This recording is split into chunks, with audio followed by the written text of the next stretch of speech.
All right, everybody. Cheers and salutations. Welcome one and all to Americans Learn. My name is Kit. Please be sure to like, comment, share, and subscribe and hit that ring bell notification. That way, all you lovely, beautiful people are made aware when we upload new content. You guessed it, upon our YouTube channel. And today, we have ourselves a fun video to check out. It is from none other than the Fat Electrician, also from his other channel, The Fat Files. So listen, folks. Please, everybody, support the original content creator. All the videos that we check out here on Americans Learn, I encourage all of you hip, cool cats to do the right thing and support the original content creator, okay? So please do that, all right? It's the right thing to do. Just be awesome. So what are we checking out today? We are checking out why Chick-fil-A outperforms the competition. Capitalism done right. All right, everybody. Well, why don't you go ahead and head out to Chick-fil-A and type in the comment section below if you are eating some Chick-fil-A while watching this video as well. And be sure to give us a like as well and subscribe because that would be cool too. But let's play this video in a 3, a 2, and an uno. This just might be my favorite business model of all time, and I think that it is the epitome of capitalism done right. Today we're talking about Chick-fil-A. It is the most successful restaurant chain in America, and it has done that despite being canceled like every 5 minutes for the past decade. So at a bare minimum, regardless about how you feel about Chick-fil-A, you should at least take the time to understand their business model because it's really good. And when I say it's good, that's an understatement because they're not just the most successful restaurant chain in America, they are the most successful by like 10 miles. They absolutely body. Wow. McDonald's, the clown is down. Wendy's, our favorite redhead, is down. Even the king is down. And Subway, well, the less said about that, the better. The competition, it's not even close. Okay, let me break this down for you. The most profitable restaurant chains of 2023 are as follows. Starbucks with $35 billion, McDonald's with $25 billion, and then coming in third is Chick-fil-A with $21 billion. So how is it that the third most profitable restaurant is somehow the most successful? Well, per capita matters, right? Because Starbucks is coming in first with $35 billion, but they've got 38,000. Wow, holy cow. Starbucks is everywhere. That Seattle monster just doesn't know when to quit. Locations. McDonald's coming in second with $25 billion, but they've got... Oh, wow. Mickey D's is how sad. Greenland, North Korea, and Mongolia do not have McDonald's.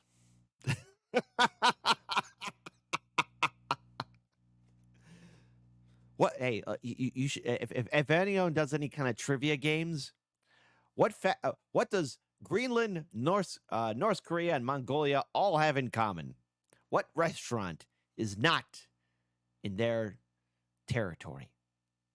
The answer is simple: McDonald's.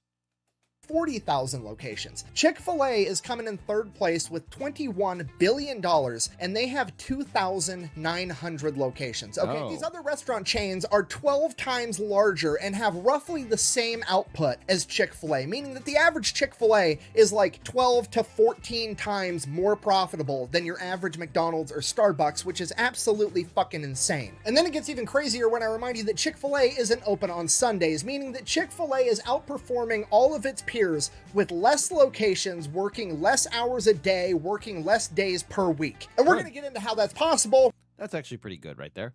Right after a word from our sponsor. Today's video is brought to you by Rocket Money. It is your all-in-one finance app capable of doing pretty much anything you could want. It does all the normal stuff that you would expect, like help you set a budget, monitor your credit, even track your net worth. But what sets Rocket Money apart is they help you identify every single subscription that you are paying for monthly, and half the time, you forgot you were even paying for that. Okay, me and my wife do this all the time. There's always some football game or MMA fight that I want to watch and some TV show that she wants to watch, and for some reason it's on some streaming service or app that nobody has ever heard of, so we have to go get the app, get the streaming service, sign up for the 7-day free trial just to watch our show. Then we forget we signed up for the free trial, and then we're getting charged $7, $8, $9, $10 a month every month for the next 3 years, and I have no idea. Okay, because online streaming has just turned into cable again, let's face it. Is Rocket Money going to fix that problem? No, not really, but they are going to help you quit paying for it. In addition to that, recurring monthly payments that aren't necessarily subscriptions, so like your cell phone or your internet provider, Rocket Money will actually help you negotiate to lower your bill and save you money there too. So if you want to give Rocket Money a try for free, you can go to rocketmoney.com/fatfiles. I'm going to have it also linked in the description down below. Let's get back to the video. Folks, take care of your finances, okay? Take good care of yourself, and you'll be a-okay. Anyways, let's take it from the top. All right, our story begins March 21st, 1921, when this old guy was born. Well, he was a baby at the time. He was just born. It was his first birthday. Well, his 0 birthday, which doesn't make sense because technically that literally is his first birthday, but we don't call it your first birthday until you've already been alive for a whole year, which, anyway, birthdays are dumb. Moving on. Hey, Sorry. Hey, my birthday's an imperial holiday. How dare you, sir? Anyways, that's true at Kathy. He is a founder of Chick-fil-A, and when he was 20 years old, Pearl Harbor was attacked, at which point I assume he thought to himself, you know what this world needs? Less fascism and more dope-ass chicken sandwiches. So he joined the army. So he goes, he fights in World War II. Fast forward, 1945, Allies win. He comes back home, crosses defeat fascism off the to-do list. Only thing left. Make a dope chicken sandwich. Well done. And that, my friends, is how history is done.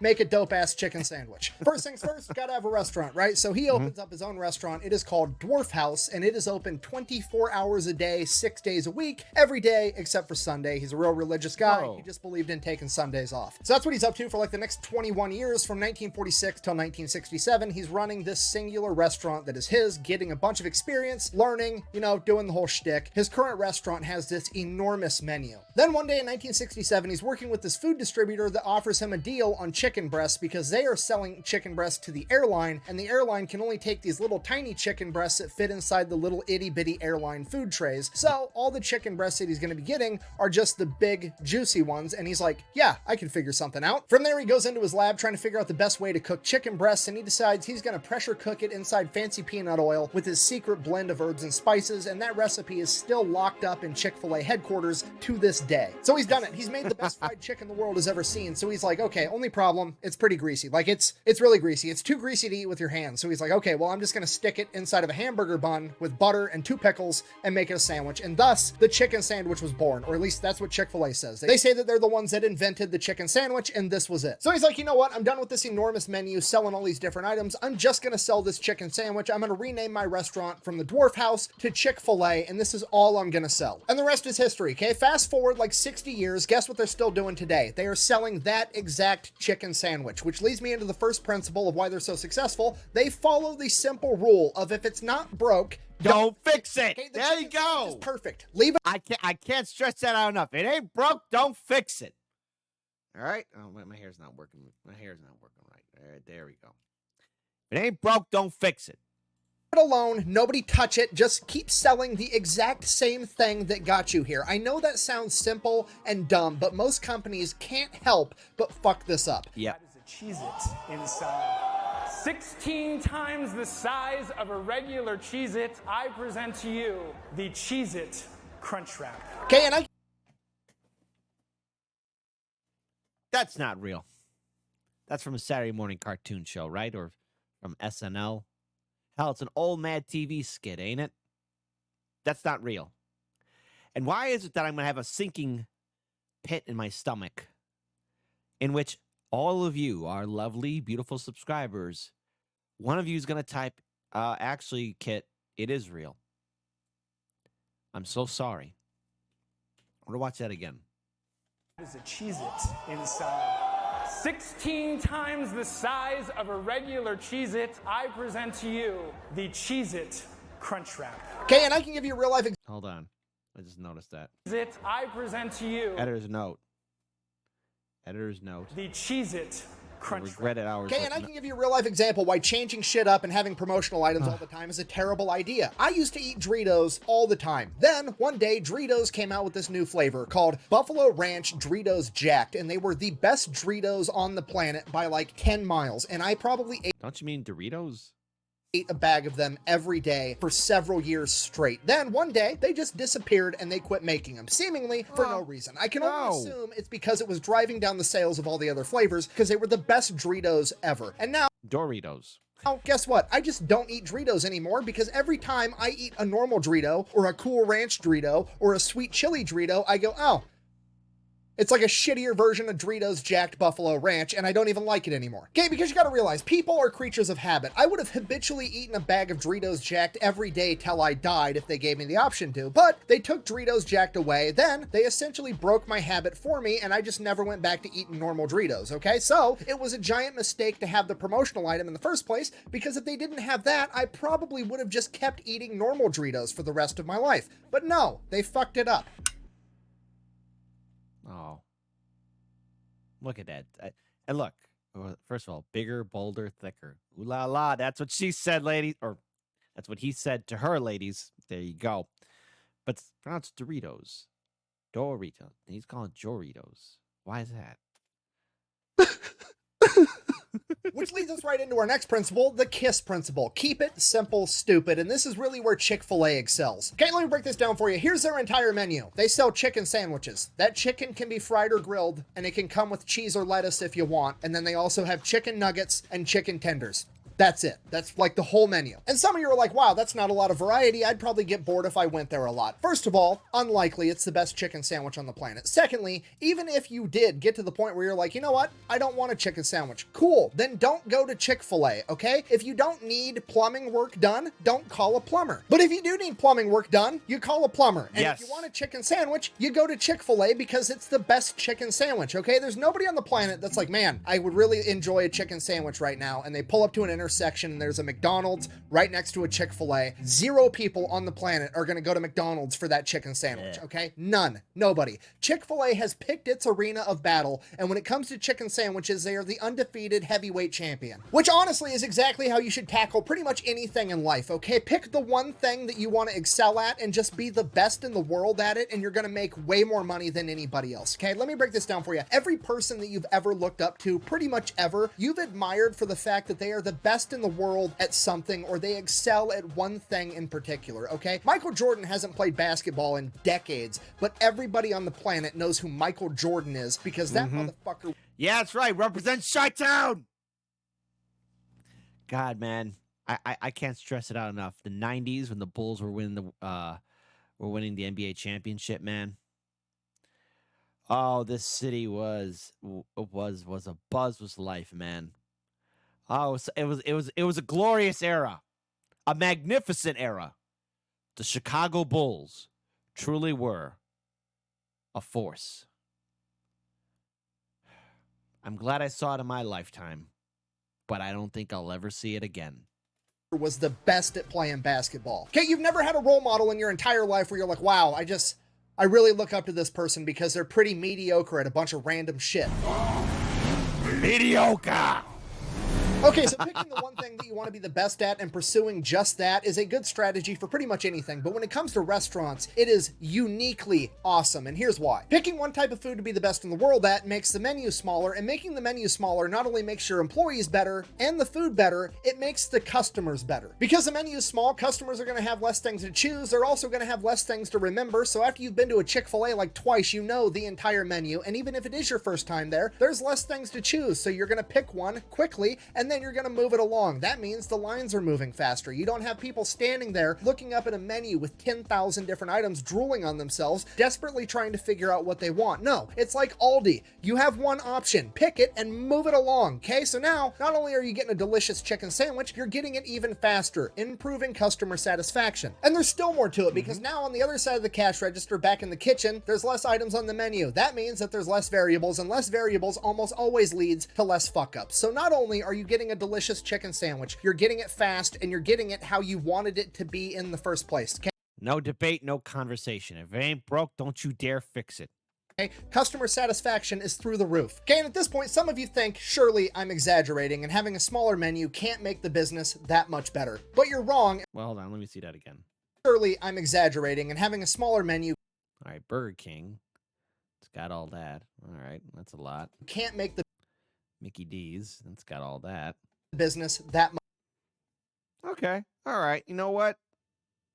I just keep it simple, stupid. All right. Keep it together and keep it simple, stupid. Notice I put in the KIT. Much better. But you're wrong, and we're going to go over McDonald's menu together, and I will prove it to you. All right, McDonald's menu. Let's see what we got going on here. First off, we have the Big Mac, and then we have the Quarter Pounder. Sorry, I recently watched the movie Falling Down, and let's be honest here, folks. When you see that image, when you ordered something from McDonald's, did it look like that? Huh? Did it? Did it look like that? Answer the question.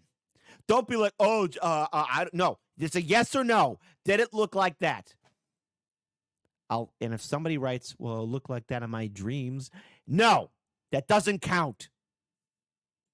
Pounder, first question right off the bat. Why do we have the same type of meat with different sizes of patties? Okay, go with the smaller patties, and then if they want more meat, just give them more patties. Don't have different sizes for no reason. It's more variables, and somebody's gonna fuck it up eventually, okay? Because me, the fat guy, on lunch break while I'm at work, orders a double quarter pounder with cheese, and then they accidentally give me normal Big Mac sized beef patties. I'm gonna be sad, and then I have to get my burger remade, and it slows down the whole world. Okay, next order of business. Why do some buns have sesame seeds and some don't? Okay, do I care about sesame seeds? No. Does any rational person care about sesame seeds on the bun unless they have an allergy? Absolutely not. But we all know that there's some Karen that's going to use that as an excuse to drive back around and go through the drive-thru again, bitch out the employee for 5 minutes because she's trying to get a free meal over it, okay? Now you've ruined the employee's day, you've slowed down the line, and you have to make more burgers, all because you can't decide whether or not you want sesame seeds on your buns, okay? Just make a decision. Okay, next question. What the fuck is the difference between a McDouble and a double cheeseburger? They look like the same exact thing. Oh, I see here. It's one piece of cheese. That's the difference. You have a whole different sandwich with a different name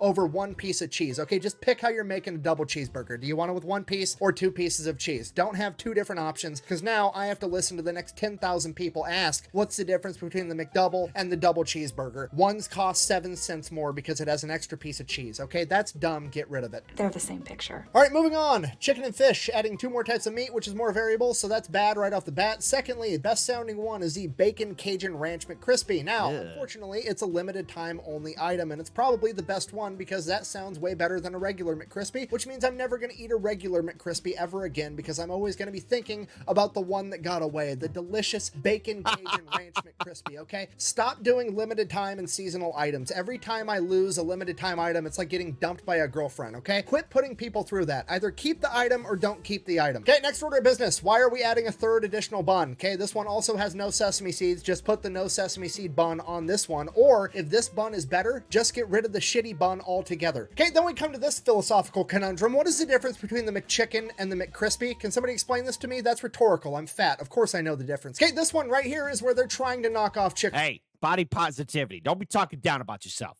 I know that because it looks like they're trying to knock off Chick-fil-A, and secondly, it comes in a foil bag just like Chick-fil-A, and this is their original chicken sandwich, which is basically a frozen hockey puck that they call chicken that they popped in the microwave beforehand, okay? And look, it's probably not chicken. It's probably some unknown animal or some engineered creature. I challenge the authenticity of the meat products used by McDonald's. Watch, there's going to be a big old 60 minutes reveal. Turns out, Mickey D's is made out of people. Soylent Green is made out of what? Soylent Green is made out of what? Okay, if you're trying to rip off Chick-fil-A, just commit to it and get rid of this one altogether. Okay, moving on. Okay, then we have the chicken nuggets. Hey, stop it! Okay, so that's 2. Now we've got 10 for a total of 19 different items on their entree menu. Okay, now let's just go ahead and pop over to Chick-fil-A and look at a piece of art. Okay, 1, 2, 3, 4, 5, 6, 7, 8. 8 items. Okay. That's it. Okay, now I'm going to ding them here because that is a different bun, clearly. However, I can see from here that that bun looks like it tastes like shit. So clearly it is a healthier bun somehow that's going with the healthier cut of chicken. So at least that makes sense, okay? Okay, moral of the story, less items with less ingredients equals less fuck-ups, which makes everything move faster. This is where I really think they get capitalism right, and that principle is slow is smooth and smooth is fast. You see, there's only 2,900 Chick-fil-A's, and they're not in a hurry. They taught that to every single service member. Army, Navy, Marine Corps, Air Force, Coast Guard, you know it. Slow is smooth and smooth is fast. That's how you get the ladies, gentlemen. But, you know, remember, in the Marine Corps, we study philosophy, backgammon, politics, aerodynamics, and doing social programs to help out our communities on Sundays. It's true, you know.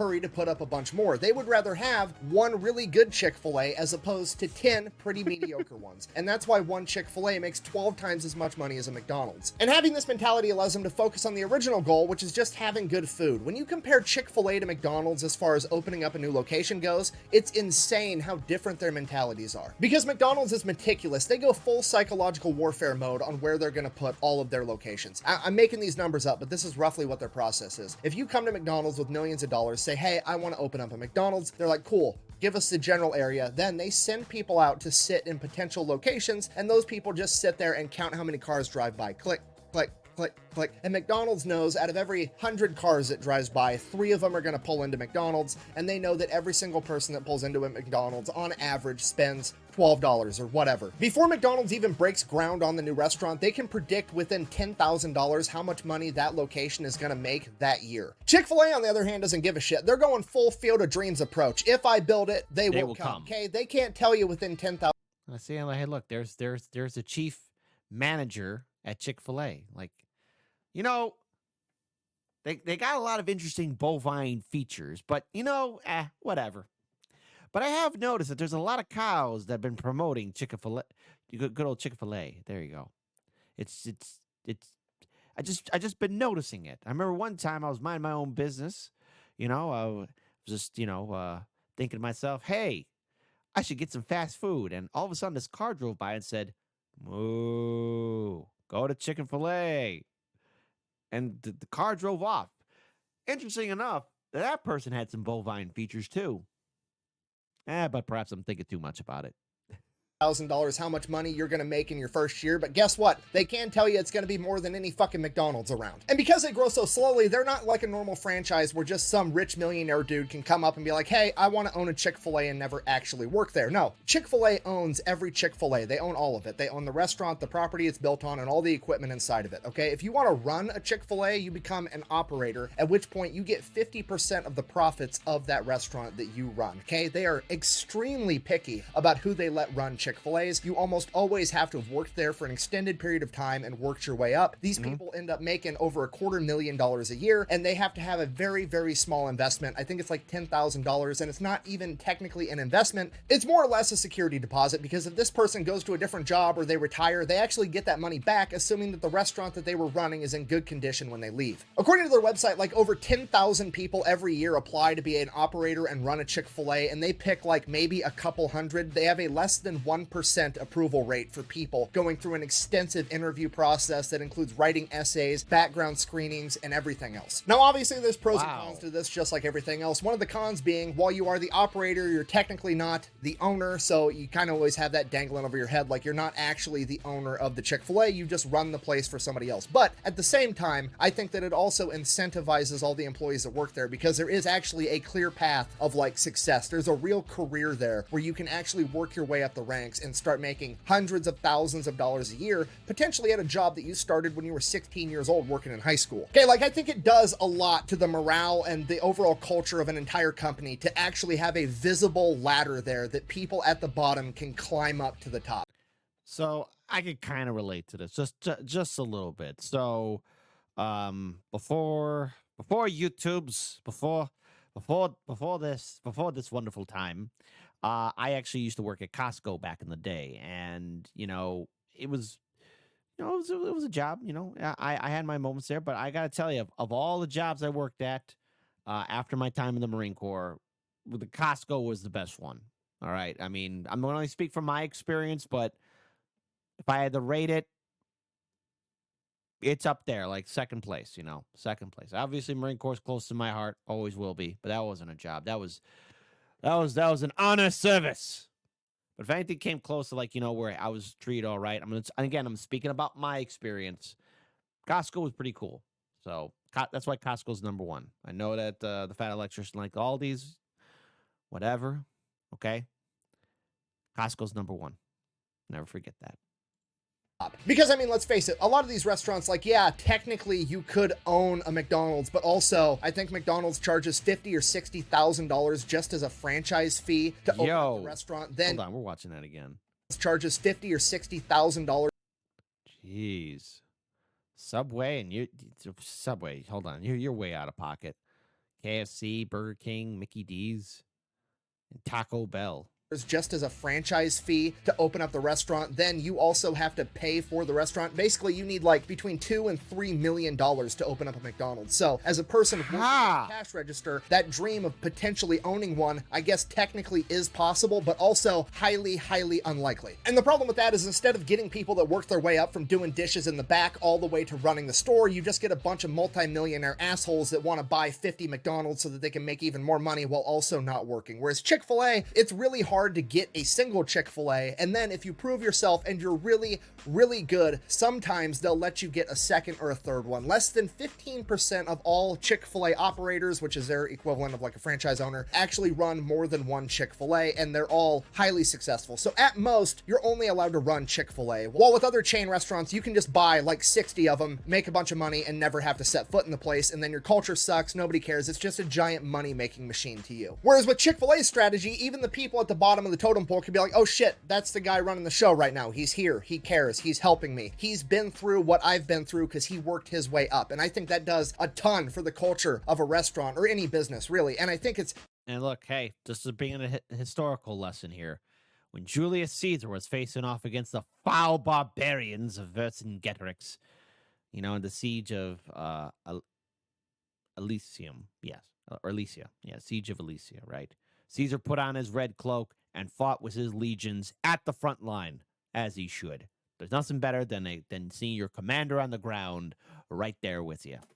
Pretty obviously visible from the outside if you've ever been to a Chick-fil-A. I think it's the best service out of any fast food restaurant I've ever been to. People are usually happy, and the statistics support that. They have half the turnover rate as a typical fast food restaurant, and they pay a little bit more on average. In the same vein as Slow is Smooth and Smooth is Fast, this company also operates on little to no debt, okay? They're closed on Sundays, they donate to a lot of charity, and they don't really like debt. Dave Ramsey is absolutely in love with this company. And what I mean by this is unlike other companies that go and get big loans to expand, they don't. They save up money, and once they have enough money to open a new restaurant, they open the restaurant. And I think that this makes the entire workplace environment better for absolutely everybody, because now the dude at the very top, the upper management levels, aren't freaking out about the bottom line. They don't have interest payments. They don't have payments they have to keep making all the time. It makes a low stress environment for them, which means they're not putting a bunch of stress and pressure on all the people below them. And that trickles all the way down throughout the entire company and just makes everything 100 times better. So in conclusion, whether you like Chick-fil-A or not, you should absolutely pay attention to what they're doing, because it is undeniable that they are an unstoppable force in the restaurant industry. They are the only restaurant to face nationwide boycotts multiple times in the past decade, and yet somehow they are still 12 times more profitable per restaurant than any of the other major restaurant chains. And they are somehow doing that with less menu items that have less variety between them, while working less hours per day and working less days per week. And it all comes down to basic common sense principles, right? Pick the thing you want to be good at and just be good at that. If it's not broke, don't fix it. Keep it simple, stupid, don't overcomplicate and keep it together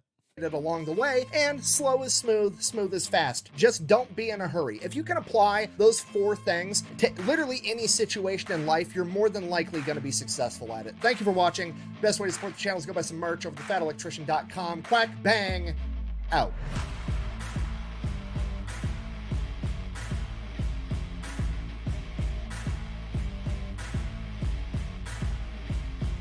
All right, there was no special end credit there, but hey, nonetheless, I think we learned something here. We learned that, first of all, Chick-fil-A, I've been there a few times, and all in all, my service has been pretty good, pretty good indeed. And for everyone else that's watching, what was your experience at Chick-fil-A? Have you ever worked at Chick-fil-A?